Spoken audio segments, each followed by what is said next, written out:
Hello, everyone, and welcome to today's live webinar on leadership in the age of AI. Part of the AI Executive Services series or by AI CERTs. My name is Rohini, and I'm delighted to be your host for this exciting session. If you've ever wondered what is AI CERTs, let me give you a quick introduction. AI CERTs offers role-based AI and blockchain certifications aimed at fostering lifelong learning.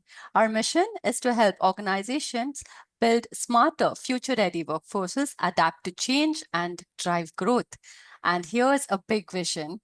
We are on a mission to certify 1 billion people worldwide. Well, let's make, I'd like to request there's a YouTube link that my team is going to be posting on the chat box. I'd request everybody to take a moment to watch. That's a brief video about AI certs. You'll get to know a little bit more about us and the 40 plus certifications, which are role-based that we're offering, right? So coming to the topic today, AI is transforming industries at an unprecedented pace, redefining leadership, decision-making, and innovation. To explore how leaders can stay ahead in this rapidly evolving landscape, we are honored to have with us Peter, a Silicon Valley-based executive coach, entrepreneur, and mentor to some of the world's top executives. Before we dive in, a quick reminder. Feel free to share your thoughts on, our questions in the chat box. We'll have a Q&A session at the end. The session is being recorded and a copy will be shared with you after the event. Now, let me introduce our esteemed speaker, Mr. Peter. Peter is an executive coach and trusted thinking partner to high performers and C-level executives, helping them elevate their companies, careers, and impact globally. He works with those with a track record of success, but are now facing a challenge taking their success to the next level. He partners with them to build success that is not only substantial, but also rich in meaning and purpose. With 4 startups and a successful exit behind him, Peter also mentors Singularity University, Techstars, and the NASDAQ Entrepreneurial Center. He's spoken at major events like Davos during the World Economic Forum and works with leaders from Amazon, NVIDIA, and Bain & Co. Raised across Hungary, Algeria, and Canada, Peter connects cultures and people. Now, based in the Bay Area, he's passionate about making a positive impact and enjoys traveling with his family. Ladies and gentlemen, please welcome Mr. Peter Kovacs. Thank you very much. Thank you very much. It's so good to be here. And so, as Rohini said, it's a new world where AI will have a big place to take, and it's important to be ready. And so today I will cover not so much the specifics for which you have great certifications like AI Search, but the deeper level, the deeper mindset that can be very helpful for you. So I will tell you about how to create from the future, but first I will tell you about creating from the past. When you create from the past, you are recreating what you already know is possible, a level of impact that you've already done. For example, in the past with your current skills, current tools, you have done already a number of things, but now things are changing.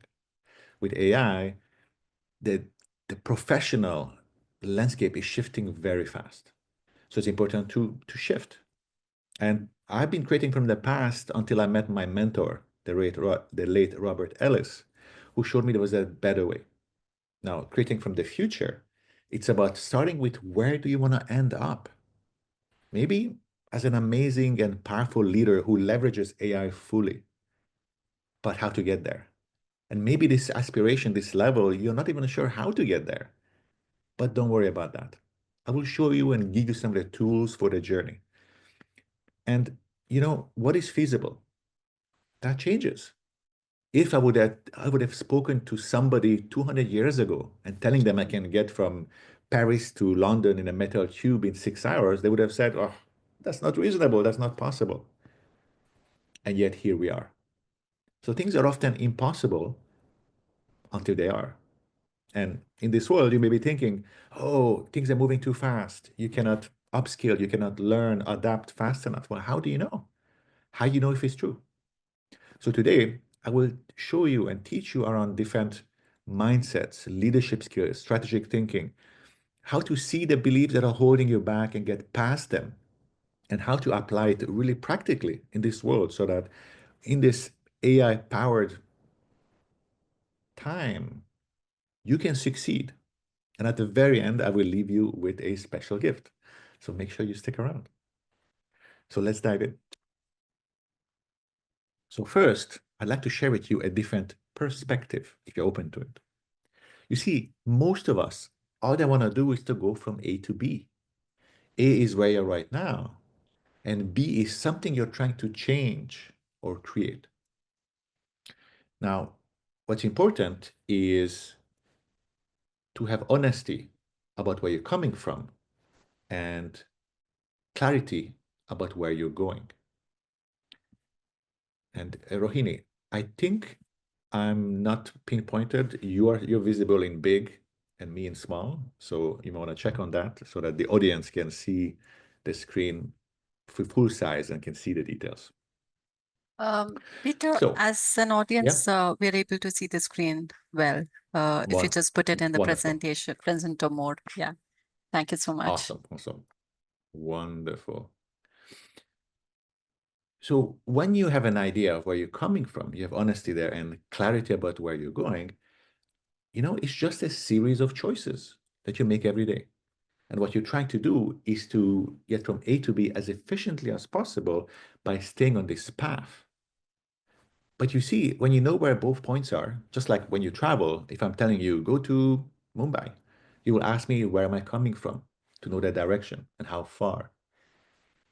But if you've been there before, you are settling because you know this already. You've been there before already. And until now, while the skills needed did not evolve very fast, this was okay. But now there's a rapid change. So you may be thinking, maybe there's something better out there, something more powerful. And that's what I call B prime. Now, B prime is just fuzzy. Maybe there's something you are drawn toward, or you can see that the status quo is no longer working. With all these new technologies, things are shifting. There's something there I need to learn that can ensure my success, but you're not sure. And because you're not sure and you've never been there, it's not a path. So what is it? It's a quest. The thing with a quest is you are facing the unknown. Success is not assured, but there are possibilities. So you can potentially create something better. That's what I call B prime. But you also have to take some risks. And so the quest is when it's ambiguous. The path is when you kind of know what you're doing. And if things don't work out, that's what I call B sub. A lot of people call that also failure. I don't call that a failure. I call that a lesson. So what is the lesson? The lesson is that there's no failure. There's just lessons. Some are expensive, some are painful, some are both. You lose $1 billion, very expensive and probably painful. You have a divorce, you have other conflict, painful and maybe expensive. But focus on the learning. What have you learned? Now, if I look at my journey from the last maybe 20 years, and if A is the last day of university and B is the best day, best I could imagine back then this was my journey. First three companies, learning experiences. I learned a lot. I did not make any money. But then number four was a successful company that after running for 10 years, I exited successfully. But you see, before the exit, I realized something. I was failing by succeeding. I succeeded at doing what I thought I was supposed to do. What society tells you, what's proper. In my case, it was check the boxes. Tech company, profitable, Silicon Valley. What else is there, right? But I was failing at life. I was not happy. So that's when I went on a quest to answer a question. See what I did there? And my question was, is there more to life? And now I'm on the far top right, in a place that's an order of magnitude better than anything I could have thought. And today, this is what I'm doing. I'm an ally on the journey to create B prime. So B is the best you can imagine, B prime is better. And this is challenging, and it's not for everybody. It's people who have a track record of success, but they struggle to get to the next level. And people don't hire me to get to B because they know how to get there already. They don't need me. It's also not very exciting for me. Now, this is what the journey looks like when you're on a quest. A lot of turns, twists and turns, ambiguity. But one important skill is to be able to journey is giving up the need to know. You're facing the unknown. You don't know what the next 15 steps are. It might feel safe to know the next steps, just like when you're on a path. You know how to make your favorite recipe. You know the next 15 steps. It's reassuring, but this is different. So that's important. Also, knowing that sometimes it will be uncomfortable, and that's perfectly fine. Now, how to create B prime? First, have that clarity about your B, but as an aim, not a goal. What's the difference? A goal is specific. For example, mastering ChatGPT version 4.0 in the next 2 weeks. It's very specific. While an aim is more like a direction. Could be something like be a widely successful leader that leverages AI, that's a sought out leader, an executive, and you have a life where you do powerful work, you also have time for your family, travel, and you're really well paid. You see, I'm not being specific. But if that aim is true, you're a powerful leader, have an amazing career that's fulfilling. Does it matter if you master ChatGPT 4 in 2 weeks? It doesn't.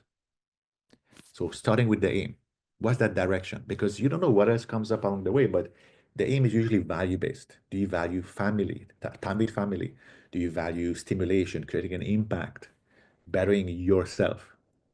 You see, that's the base. Now, think for a moment about what is that for you. What is the best you can imagine? Again, don't worry about not knowing how to get there. I will show you how. But for you personally, in this AI world, as a leader who wants to leverage AI, what is the best you can imagine? What if we spoke 5 years from now and you would tell me, Peter, I cannot believe it's been 5 years since that presentation with AI CERTs. You wouldn't believe how amazing my life is right now. Let me tell you about it. What would you tell me? Also, what are things that you always thought were things you always wanted, but thought were impossible? And what would it be? Maybe how much would you be working per day? Is it 8 hours, 10 hours, or maybe 4 hours? Imagine you had a level of success you want, but only working 4 hours because you're so good at delegating or leveraging AI tools. Imagine if you traveled not 2 weeks, 4 weeks, maybe 2 months. Think of all those things. Now think as big as you can, and now I'll challenge you. Are you ready for a challenge? Let me see some thumbs up if you're ready to be challenged. Wonderful. So here is a story of an empty wine bottle. So on a nice beach, maybe Goa, maybe Hawaii, and there is a baby goose that climbs into it. It's small, fluffy, very cute. It sticks its neck out to see what's going on, and over time, it grows up. Now it's a fully grown goose. And now the issue is that it's too large to fit through the opening. And so how would you get it out? But there are two rules. You cannot break the bottle and you cannot harm the goose. So how would you get the goose out of the bottle? Let's hear some guesses. You can put it in the chat. Some of the things are put some oil to grease it. Well, it can slide onto the opening, but the chest area is too large. If you try to pull on it, it's gonna break either the neck or the ribs. So painful. If you're thinking about maybe diet, it might be really fit, good cardiovascular health, but you will only lose a little bit. The bones don't shrink back. What about cutting the glass with a laser? It still counts as altering the structural integrity. Another guess people often give me is heat to expand the bottle. But this is glass and you're on a beach. You would need a lot of heat and that would cook the goose. But I'll give you a clue. What if you were the goose? What then? What would you do? I'll give you the clue, the answer. Now, this is life-changing wisdom. So I hope you're ready to receive it. So here it comes. Break the bottle. Now, you may be thinking, but Peter, you said there was a rule that you cannot break the bottle. Yes, I said that. So what? Now, I'll show you what the lesson is. Now, the bottle represents all the things that you believe are possible for you, things that you've already done, or maybe with some effort later you can do, or that you believe you can do. I believe that I can learn how to sing, but I have no talent. It will take like 10 years and I have no interest. For me, it feels like a waste of time. But it's in the bottle because I believe I can do it. Now, things that are outside the bottle are things that you don't believe are possible for you. So why would you try? Now, when you break the bottle, you can get into a bigger bottle. And then maybe you might give it a shot. And what is the worst thing that can happen? You learn something. Now, a couple of things about bottles. The bottle is just a belief about what is possible for you. And there's a simple, not easy, but a simple way of testing it. It's a simple question. How do you know if it's true? How do you know that you cannot be an expert in AI tools for team leadership in 6 months? How do you know? Maybe it's true, but maybe it's not. But how do you know? A lot of people are stuck. They believe they cannot, but they don't verify that limiting belief. Now, the bottle doesn't break when you succeed. The bottle breaks when you start trying. Give you an example. Running. For a long time, I thought that I could not run. I'm not a runner. When you say I am, that's actually an identity, beliefs about who you are. Oh, I'm not leadership material. It's a belief. How do you know that you cannot grow and learn?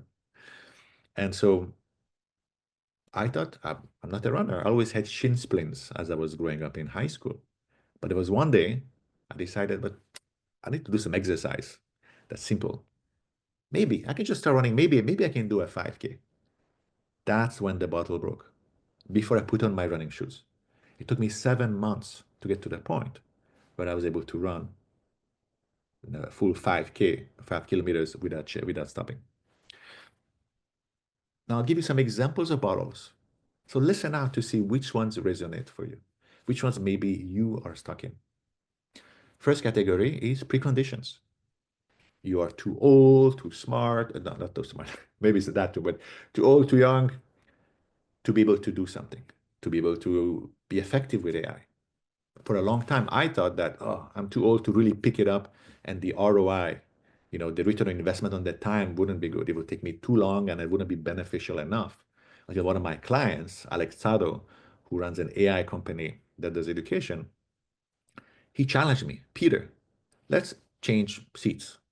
And in 5 minutes, he tapped on my bottle so hard that I broke it. I broke my bottle around that limiting belief. And I was able to learn in 5 minutes so many valuable things that made that 5 minutes worthwhile. So that could be a precondition. Also, that you don't have the right piece of paper to be able to do something. Well, in terms of certifications, here you have a great resource. Also, that you don't look or sound like the people who are successful. I'm a immigrant from Hungary, so I have an accent. When I open my mouth, people know around here that I'm not from around here. But if you look around, if you're a woman of color, another immigrant, you may be in a space where you're the only one of your kind. You may feel like you don't belong. And maybe that you don't have anybody in your history or your family who has the background. These are all just bottles. How do you know if it's true that this will hold you back? Sometimes it's choice. Do you have to choose between being an effective leader and learning the latest AI tools? Why not both? Do you have to choose between being wealthy and happy? Again, why not both? Even if nobody else has done that before. Sometimes it's somebody else looking to you and telling you, hey, you, Peter, you're not leadership material. Oh, I don't think you can learn this fast enough to be promoted, or you're not worthy of this investment. Whose bottle is that? It's theirs. And here's what you can do. This is the bottle. Tap on their bottle. Show them what you can do. And they may realize that, oh, you are very capable. And they give you a chance. And they break their bottle from the inside because it's not your job. You can just tap on theirs. But if they don't open their mind, they're not worthy of your time. They may not think that as a Hungarian or as a woman or as a person of color, you can learn or you can grow or whatnot. It's their limiting beliefs and ignorance. Another bottle could be around, well, is something nobody has done before? Does that mean it's impossible? Maybe, maybe not. You have to test it. Many things were impossible, just like, powered flight, until they are. But sometimes it's that nobody who looks or sounds like you. Somebody has to be the first. Why not you? Last example is Roger Bannister. Any runners here? He's the person who broke the 4-minute mile record for the first time uh, in the 50s. But you see, before he did that, even the doctor thought it was impossible, that his heart would explode if he runs so fast. But Roger did it anyway. But that's not the interesting part. The following year, 9 other people ran faster than 4 minutes per mile. What were they waiting for? Maybe permission? Giving themselves permission to try harder? Because until then, why would they try to go faster? They knew it was not possible. But then when Roger tapped on their bottle, then why wouldn't they go faster? Because they knew now that was possible. You see, things shifted. So my question for you is, in your life now, in your professional life, in this world, what are you waiting for permission to try? What are you waiting for permission to try? What is something that you know you kind of should do, but you're hesitating, you're procrastinating for whatever reason? So let that sink in a little bit.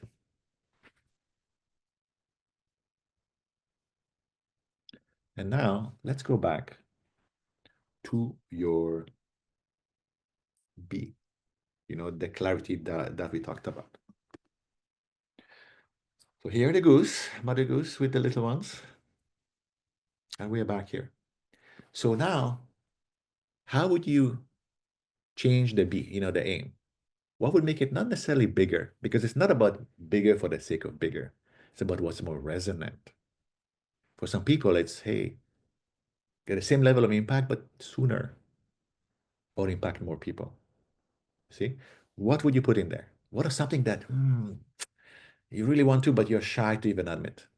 There's one person that wanted to just work 4 hours per day, but it was so challenging for them to share. So when you go home, reflect on this some more. Now that you have this aim that should be so high that it should be scary and exciting at the same time. If not, you're not aiming big enough. That's why we talked about the quest. The people I work with are people who have a level of aspiration that is so high that they know they need to undergo a level of personal transformation. That's why this is not for everybody. And that's why you have to go on a quest. So now we know where we're going. Let's look at how to get to B prime. I'm going to check out the questions a little bit. Atul, I'm going to leave some things at the end that you can learn more and see how I can support you. Other good questions. Keep them coming. Wonderful. So there's two ways I like to create B prime. First, experiments. The more experiments you run, the faster your velocity of learning. Now, some experiments are small. That should all be kind of small, so that there's little limited risk. This is the things that you can see already. And on the other side, you have optimizing for serendipity. Here is how to discover things you don't yet know exist. I'm sure you all heard about the expression once in a million. Now, so once in a while you have lucky things, but you can optimize for it. And serendipity means fortunate happenstance. So something that happens by luck, but it's fortunate. And there's a few layers to it. There's just dumb luck. Somebody comes, knocks at your door, wants to give you a big job or big investment. You still have to open the door. Then you have curiosity. Why are you here today? You heard about this presentation with this AI search, this Peter guy, and maybe you were curious and you came. And I'm glad you did. Then you have connection, and I mean meaningful connection. You know, you meet somebody interesting, somebody who catches your curiosity, learn about them. Meet them, coffee, snack, Zoom. Don't just add them on LinkedIn and not talk to them. There's also wandering and wandering. Wandering with an A, as those who travel, not all who wander are lost. But in this case, if you all you do is wandering around, you may get adrift. So not going toward B and B prime, but get adrift. But if you're also wondering with an O, you're reflecting on what's possible. What have you done? What else can you try? It's very powerful. And I'll share a story of one of the many stories of serendipity. And everything amazing in my life was always serendipity. You can optimize for it. And I can teach you how to build serendipity engines. But that's for another conversation. So 10 years ago, I got an email from this guy. Does the name look familiar? It should. It's my name. I did not send myself the message. So I get the email Tuesday. I ignore it because I'm thinking it's a spam message, you know, using your name to get past the junk filter. They were about 10 years late because that's what worked 20 years ago, but this was 10 years later. But on Friday, I'm checking to see if I missed anything. Oops. And I noticed the accents. That's how Hungarians write my name. I was thinking like, well, what spammer would possibly know how to write my name? So I'm curious. I open the message. It's a real person. And this is the guy, the other guys, as you can see, we look similar, who was visiting San Francisco with his family, and he heard about me and wanted to meet me.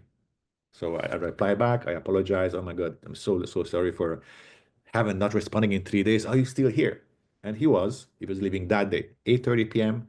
SFO flying out. 3 o'clock, I see the message. I write to him. He writes back to me within 10 minutes. He tells me, hey, I'm here, Fisherman's Wharf. I tell him, don't move. I'm coming to get you. So I picked him up and then drove him to his Airbnb. We chatted while his wife was packing the bags, dropped them at the airport. We kept in touch. He invited me to a startup conference the next year, had a blast. And the following year, he invited me again. But this time, he said, Peter, come again and speak.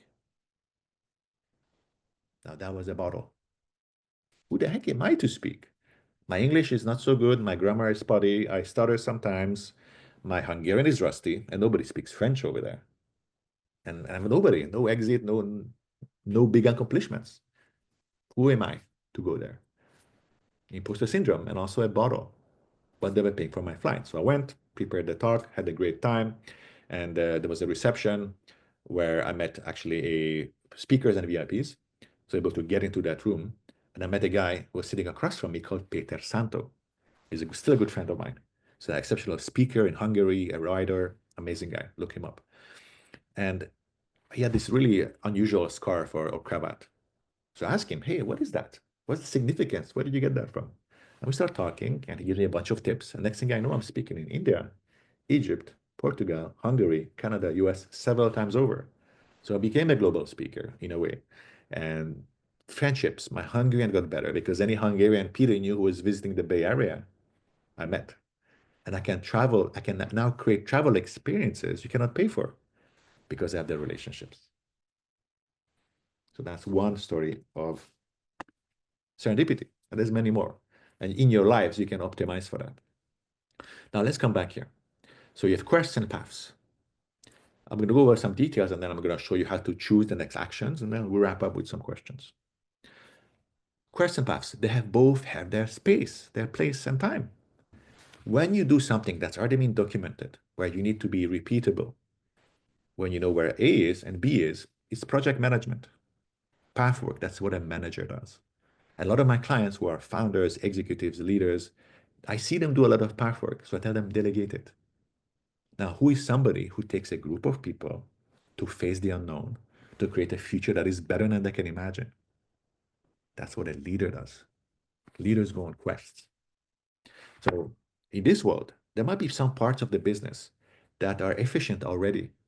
Path work, that's fine, stick with it. But to develop the kind of leader you can be, you need to be. Who do you need to become? And that's the core of my work. Who are you right now? What got you here is not going to get you there. Who are you being right now? Only got you so far. Who do you need to become to be able to get to the next level? And it's a quest because you don't have the steps. You just have an aim. And so for some parts, it's important to quest, to be open, try things. You know, what can you learn? How can you learn? How do you need to approach things? And quests are in many parts of your life. Your career is a quest, your life is a quest. Even one small conversation with a colleague, let's say there's conflict. You can have a goal or an aim. A goal could be, I want to be right. It's not a good one. An aim could be directional. I want to understand. The more you understand, the better it is. You see? Now, how to choose the next steps. So I'll give you a final challenge for today. This is the Empire State Building.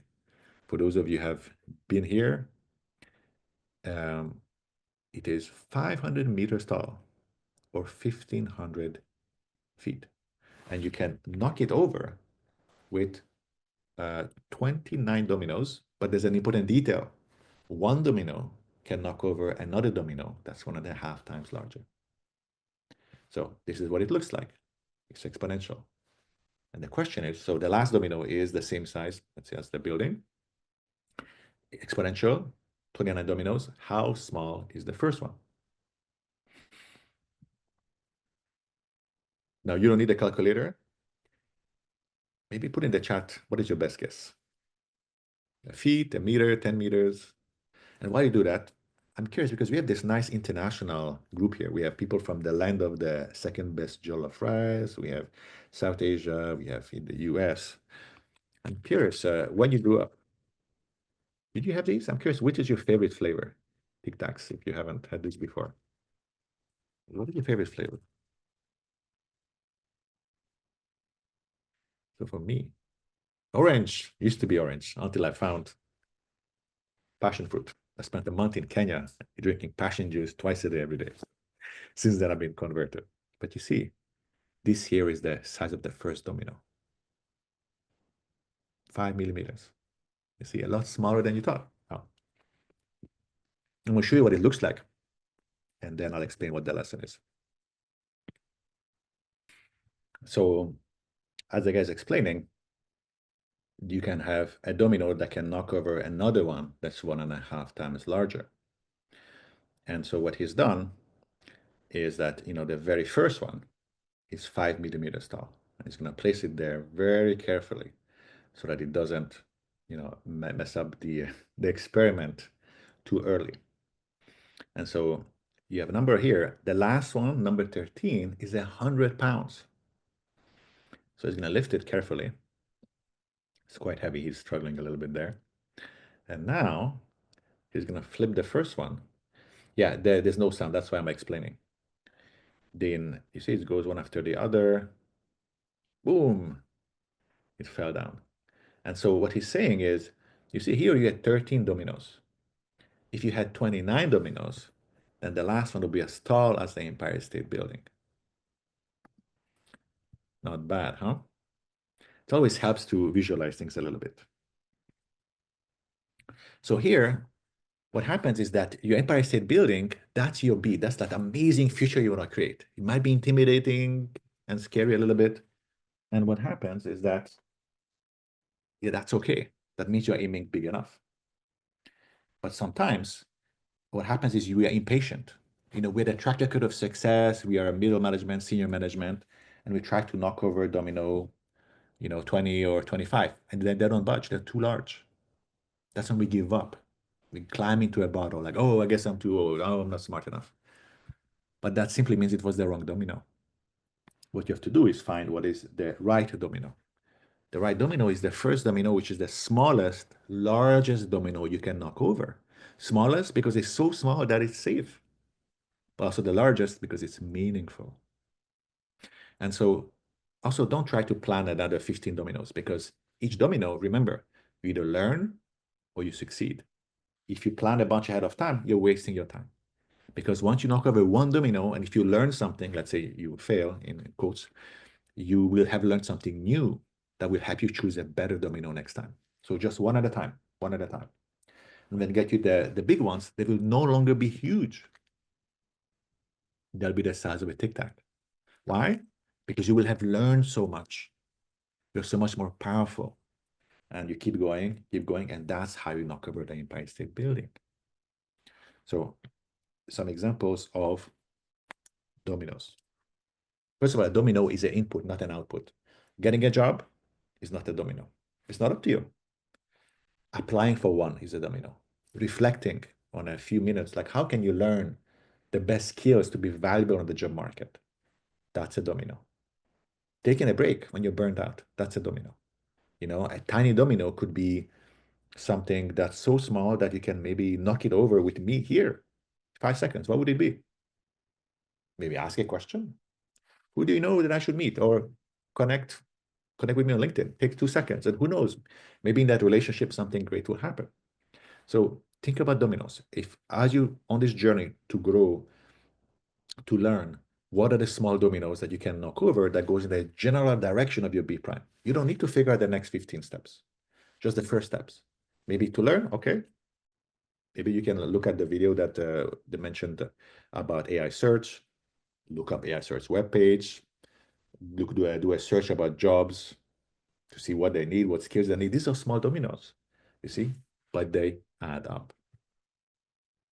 So think about what is maybe one step that you can take in the next few steps, the next few days. Okay, so here is a link where I put some special gifts for you. I always want to give so much, but there's so little time. It's always the same challenge. So here I put for just this group, a couple of things. First, there's a concept of essence that I work around. And this idea that we all have a natural way of being in the world that adds value and is effortless. These are things we often take for granted. But when you find a form, like a kind of leadership you can be, a leader you can be, a kind of business you can build that is congruent with your form, that's when it comes easy. This is where your gifts are. Like my essence is not coaching. Coaching is a form that is congruent with my essence. That's why I love doing this.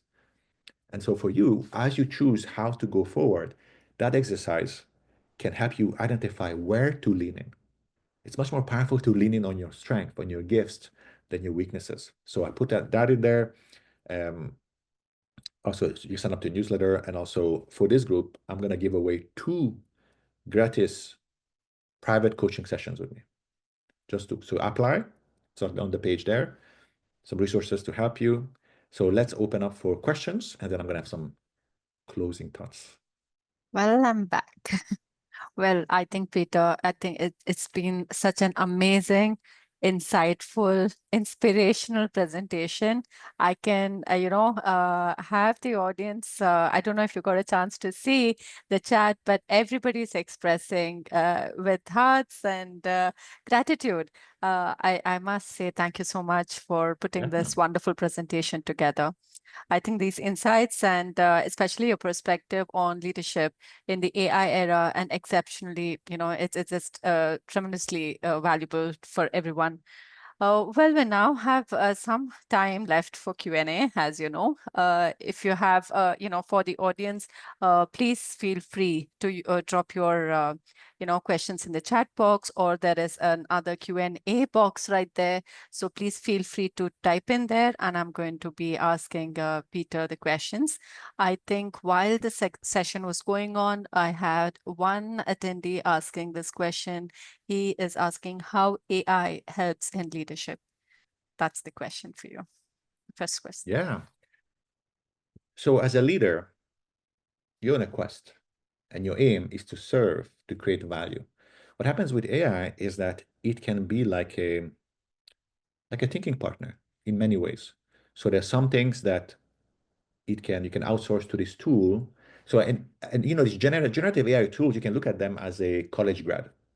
Smart, but you need to verify. And so there's so many aspects where you can leverage AI to save time, to be more productive. So as a leader, if you know what's happening, what are the trends are going, you know how to adapt your organization and your team to put these tools in.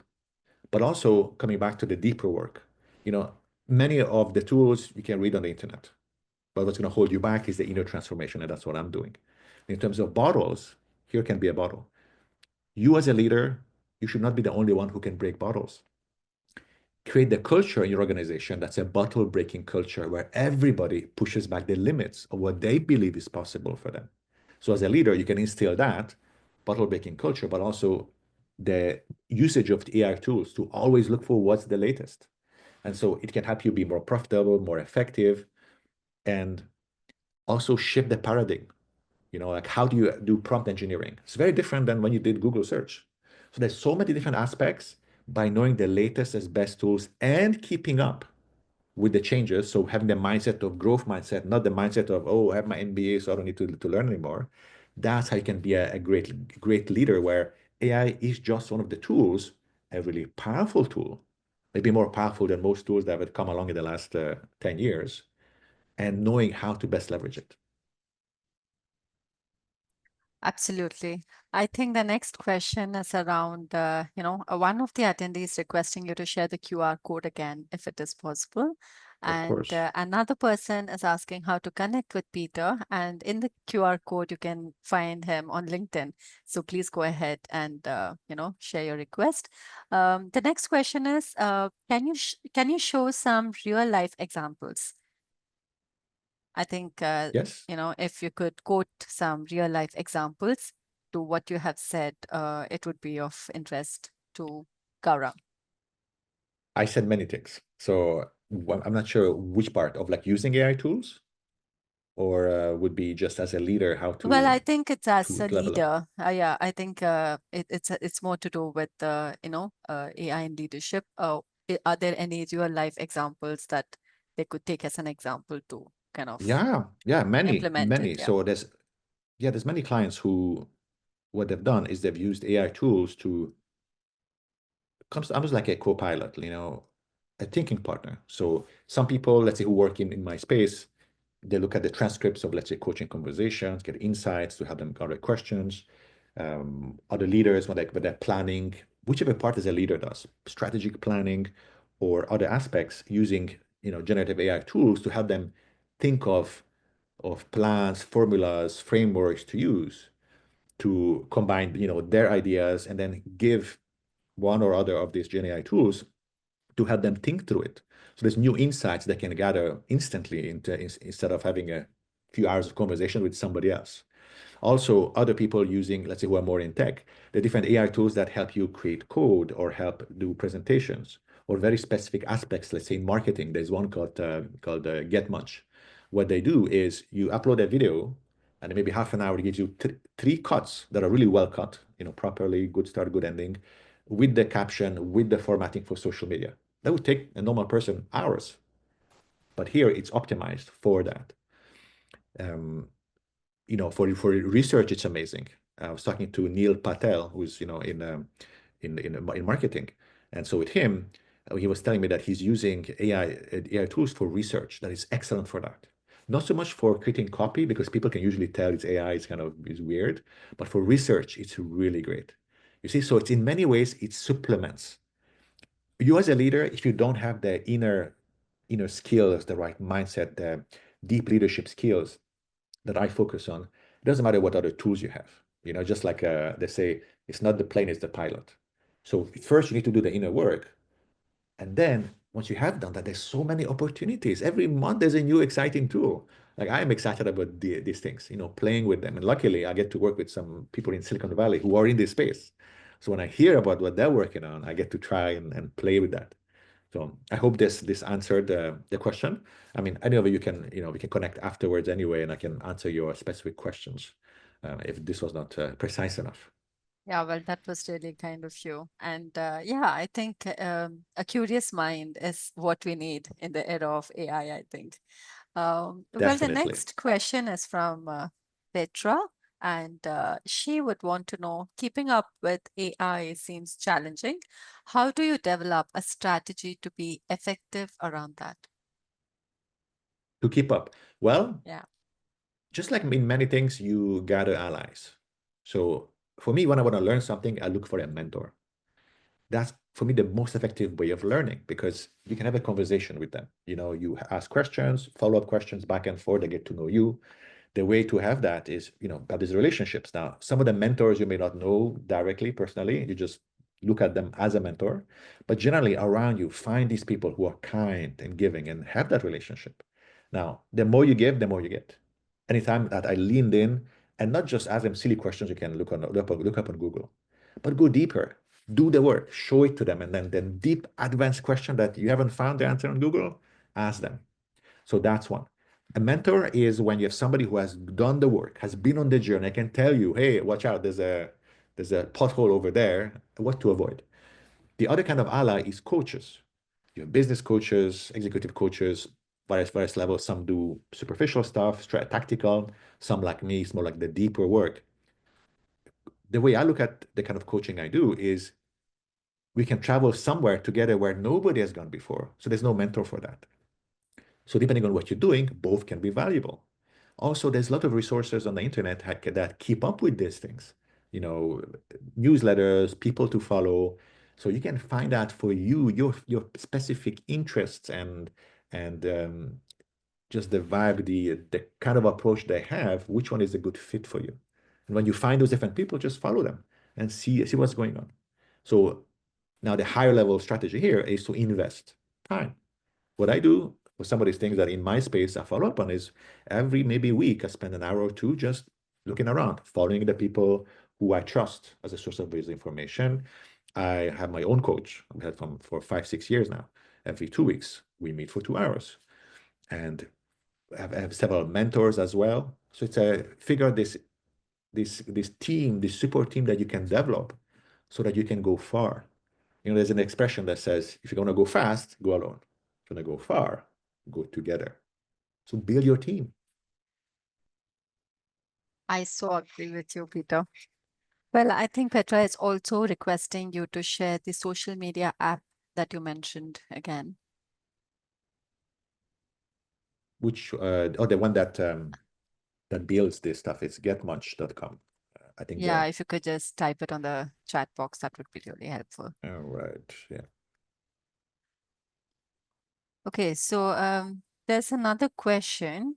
Well, I'm not too sure if this is what he means, but let me read it out. Um, well, he says some people who are in high position, he means to say probably a senior leadership, they are sharing thoughts that AI will not kill job and how. So Mm. I'm thinking the question has more to do with AI is going to take away the job and how can, you know, he help himself probably. Yeah. So if we look at all the other big transformations, that thought, oh, a lot of jobs will be killed. Well, some jobs disappeared, but other jobs appeared. Like there used to be elevator operators, people pressing the buttons. They no longer exist. But there's many other roles. So what happens is that if you have a role that you have a lot of repetitive tasks and you don't have a growth mindset, AI might kill your job, but it doesn't have to kill all the jobs. And the thing is, a lot of new roles coming out. So now one skill you can develop is becoming really good at prompt engineering. I mean, it's a whole different mental model how to think about prompts, how to put them together. Because before with Google, when you would do a search, you have to think of what other people may be thinking to kind of figure out how to use it. But with these tools, you can ask ChatGPT how to use it. You can combine prompts together. So the way I look at it is, especially if you're in a higher level, like the human intuition, like the skills, the mindset, becoming a bottle breaker, that inner work, that mindset that makes you human, especially as a top leader and relationship building, all these things, that AI will have a hard time killing. Especially you organize gatherings, meetings, connect in person, build that trust.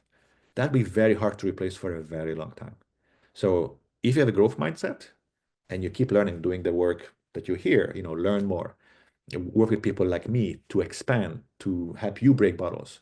There's always a bottle. The question is, do you see it? And you have blind spots. That's why you have people like me who can, spot those things for you. But for now, I would say do not fear. Focus on learning. You're on a quest. You want to be a successful, thriving professional. What does that look like? I don't know. But if you go on that quest to go in that direction, you will have some lessons, some experiments, some dominoes you will knock over. And I trust that if you have that mindset and you put in the effort to grow, to invest in yourself, you will be fine. More than that, you will thrive. Absolutely. I think the next question is from Amber. Any tips or advice for finding a mentor? I'm entering a new space, transitioning into a different field, and feel like I'd benefit from a mentor. But because I'm so new, I do not have many connections yet in the field. Looking for the smallest domino I can knock over to propel forward. That's a nice Yeah, question. but Domin, very good indeed. Very good. And you're learning, you're using the language. That's wonderful. That's why I love working with the executive team, founder and executive team, because then you have a shared language. One of your team members is stuck. It has a, hey, is that a Yeah, bottle? You know? yeah. So in this case, the first domino could be, what would you love to get out of the mentor? Just reflect on what's the ideal, what is the B? Remember? The specific, not specific goal, but the direction. And so start there and then ask around. Maybe ask people that you trust who may know this kind of people. Hey, who do you know? Not if, assume the positive. Who do you know that would be willing to help me as a junior, early career person or whatnot? And just have that conversation. You see, very open-ended, quest-like. You don't know who it's gonna be, but your aim here, your quest is to have a great mentor, great support. Who will the mentor be? We don't know. And that's okay. You'll find out. And there'll be a time where a certain mentor is no longer serving you, then find another one. I upgraded my mentors. I had other coaches that I worked with that were at a certain level. And now then when I was ready to really raise the game to the next level, then I hired my current coach. Yeah, I think that's such a very practical suggestion that you provided, Peter. I think as we grow, mentors definitely keep upgrading, right, to suit what we want to be. Well, I think we are almost nearing to the end of the session. I think I just have another last question. I'm happy you raised in Algeria because I'm originally from this beautiful country, but I live in the US. My question is, how can leaders effectively bridge the gap between the rapid advancements in AI and the human skills required to adapt to these changes, ensuring both organizational success and workforce empowerment? Yeah, so first of all, nice to see you. I lived in Sidi Bel Abbes in Algeria. That's how where I learned French. Well, wonderful that you're here. So happy to see you. So the main thing is investment. If you as a leader, you believe investing, that's gonna be a good thing. Many leaders, they're stuck in the bottle. And some parts of the world, the way leaders, most of them think is that they look at the employees limitedly, like, oh, they're lazy, they're not that smart, they're trying to steal or whatever else. And those are just bottles they put their employees in. So empower your employees, your teams, believe in them, invest, give them those opportunities. And that's how that can be one of the ways to bridge. So I think this is a great question. And so these are very good questions. People have other questions, reach out, happy to chat. And so I want to leave you with some closing thoughts. You are now all officially bottle breakers. You can put it on your LinkedIn, and remember to tap on other people's bottles around you when they're challenged, you know, and just don't overthink it. Think big, it should be scary, but just then look at the very next step, one domino at a time. That's how you can get there. And if you are ready to go next level, serious about your success as becoming a leader, I'm happy to explore if we can work together. Either way, let's keep in touch, and I wish you success. Peter, there is one last question, if you can accommodate this one, please. Okay, this is the last question. Um, how can leaders effectively balance the use of AI to enhance productivity while ensuring that human creativity, emotional intelligence, and team collaboration remain at the forefront of decision making in an organization? Remember what I said, it's not the plane, it's the pilot. So you, as the leader, you're the human. You have the emotional intelligence. You have the cultural intelligence, the ability to relate across cultures to work effectively. The AI is just a tool. Plus, a lot of people, that the mistakes they've made is they used AI, give it, and then just publish. And then the disasters, as we all know, happened. AI is just a tool. You need to decide what kind of leader do you want to be.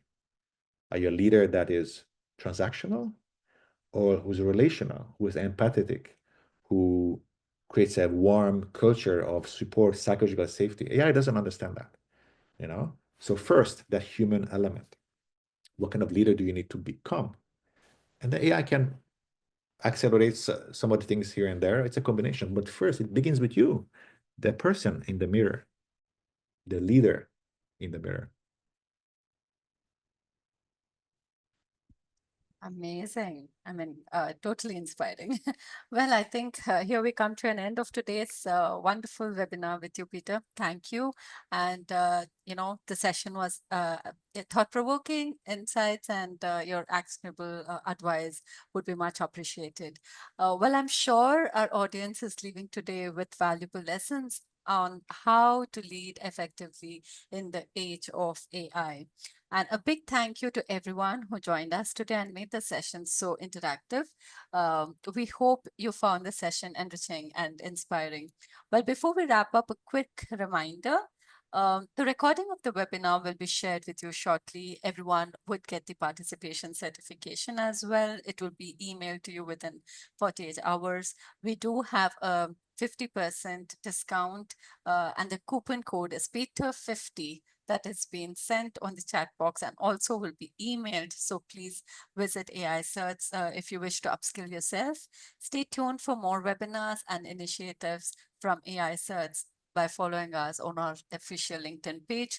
We also have shared Peter's LinkedIn page, so feel free to reach out to him as well. Thank you once again, and have a wonderful day and evening, everyone. Thank you.